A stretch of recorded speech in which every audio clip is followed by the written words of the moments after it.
Power99.com. My name is Taz Daddy, Director of Social Media here at Power99. And of course, we are here right now with State Representative Kenyatta Johnson and two of hip-hop's biggest people from Philly. Freeway. Hey. Woo, yeah. Y'all can clap. Y'all wasn't gonna clap for me? Wow. They like a shot now, Free. Uh-oh. I don't like this. Uh-oh. I don't like the look of it. I don't like the look of it. And the man who is always on that Philly, you know the rest. Yeah. Young Chris is in the building. Hey, thanks for having me. Yeah, so we wanted to do this to find a way to increase the peace and deal with the violence that young people are facing here in our community, especially in the Delaware Valley. And so before we really get into it, I want to turn it to Representative Johnson and find out why this was important for you, why you wanted to do this in this setting with these people. What was your thought process behind this whole movement? Yeah, well, first I want to start off by thanking young Chris and Freeway. Please give them a round of applause again, as well as Mark for them participating on the Peace Not Guns Project Succeed program. Last year at South Philadelphia High, we had our first ever Peace Not Guns Youth Town Hall meeting in the city of Philadelphia. And at that town hall meeting, we gave young people an opportunity to express how we can support them in terms of them becoming young, successful adults. And they talked about the need for resources. And they talked about the need for them to have the opportunities to get involved in something positive, the same way we have opportunities for young people to get involved with negative things. And so the sole purpose of this project Succeed is to give young people an opportunity to become leaders and the resources to support them as well. That makes sense. Now let's talk a little bit about those resources, because I mean, even when I was in high school not too long ago, you know, I played 6 instruments. You know, I had a busted knee, so I couldn't play football anymore. I'm not that coordinated. You see what I'm saying? So everything, I'm serious, everything got cut that did not have a ball or a puck. You know, so if you're talented, if you're musical, if you're an artist, a lot of those programs seem to get cut. What are some of the resources that people who are not sensational athletes and not necessarily super scholars, you know, because you're either really wicked smart or you're an athlete, you're straight. Everybody else kind of falls within that borderline area. So what are some of the resources for people who were like me in school, who could not necessarily do those things, who find themselves caught up in the politics of budget cuts? Well, first, the key component to the Project Succeed project is basically we put a challenge out there to the local schools within my district and the surrounding district to come up with a project on how the students themselves can research the resources that are out there and present that information to the wider student body. So, for instance, as a part of the Philadelphia School District, they have programs focusing on going on to college. They have after-school programs, particularly dealing with sports. There are art programs that are out there that are available, but one of the things that the young people talk about is we don't know where to get this information from. There are a variety of different resources from the surrounding area, focusing from a nonprofit standpoint, that young people can take advantage of only if they had the resources and information available for them. And so we want to make sure they have the means and the wherewithal to get the information, and more importantly, get it out to the wider student body. And I'll deal with the budget cuts on the Harrisburg level and advocate for them from that aspect. That makes sense. That makes sense.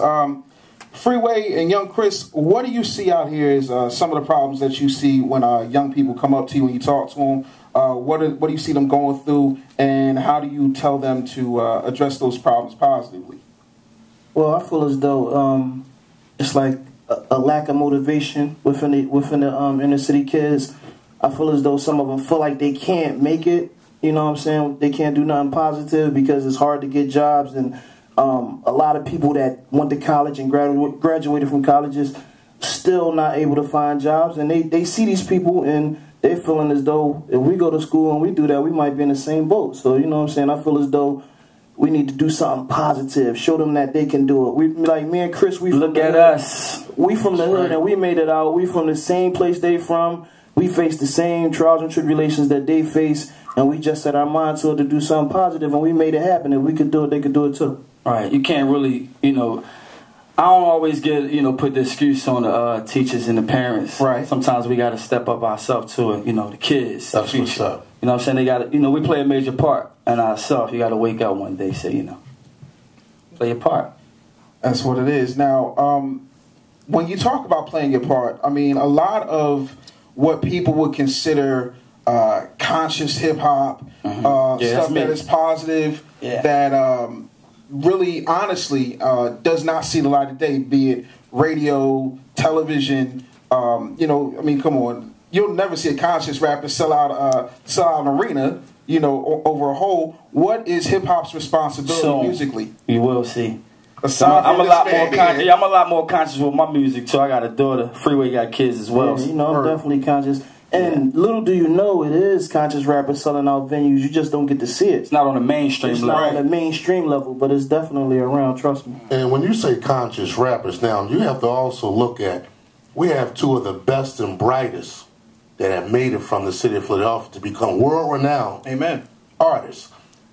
When you look at their background, you don't see them on the front page in handcuffs. He's a devout Muslim. He puts it out there. When you really talk about conscious, we're not talking about just the music, but how he live his life, deaning on a regular basis. That's an inspiration in itself, because it also encourages other young people who also are deaning, well, listen, it's entertainment. That's right. This is how these guys live their own lives on a personal level. And then he said, we got daughters. Yeah, so and to this day, I'm blessed to say I never ever been in the district. I want to keep it like that too. It's real. It's real. Let alone a cell. And as far as me, like, I've been through the system, but I learned my lesson, and I haven't been back since. That's right. And that was like 99, you know, and it's 2010, and I haven't been back through the system yet.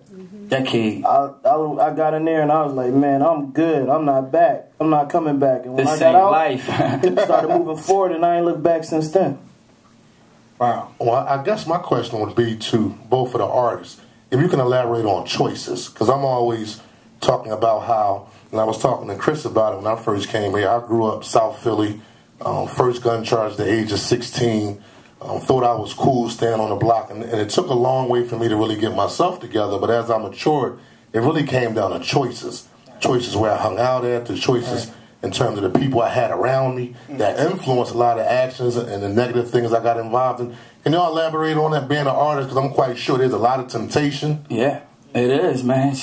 You just got to stay positive. I mean, as much as you might get clowned on for not being in the in crowd or whatever they might say, you just got to stay focused. I always say, like the horses with the blinders on, don't look left or right. Just focus on the prize. And, you know, just try to wean out the negativity. Yeah, man. As far as me, like, myself personally, I like being Muslim, like it's a rule in Islam that you're always supposed to think 5 times before you make a decision and before you do something. So I always think about something before I do it. And like nowadays, like maybe like at least like 5 or 6 years ago, I used to always go out. Used to always go to the clubs, hang out. They'd be like, free, come to the party, come hold me down to the party. I will always be there. Now I don't do those things. I only go out if I'm getting paid to go out. You know what I'm saying? I'm past that now. It's nothing in the clubs for me to get. It's nothing for me to get out of.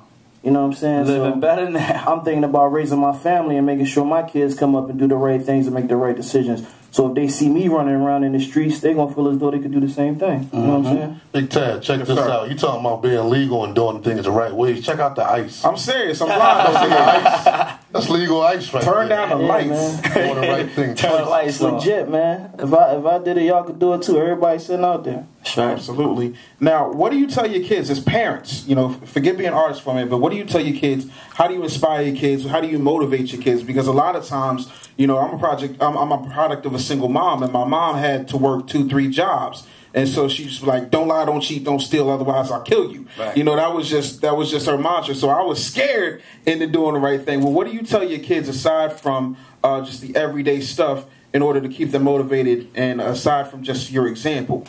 I feel as though the best way, first and foremost, is to lead by example. I feel as though if they see you, like I pray 5 times a day. My kids see me pray, so they want to pray. You know, they see me doing these positive things. They know I'm doing something legitimate. I got a legitimate career, so that makes them want to work hard and do the same thing. And I feel as though nowadays it starts with the parents. It really should start with the parents, because the children look up to the parents. If you're not there, if you're not supporting your child, if you're not there for them, then the streets is going to raise them, and you never know how they're going to turn out. Yeah, real. That's how I got raised. Pop left. Yeah, just like that. But my daughter, she only 7, so it ain't too many grown conversations I can have with her. Nana talked to her and her mom, but you know they good leaders. So she good. She in great hands. That's a beautiful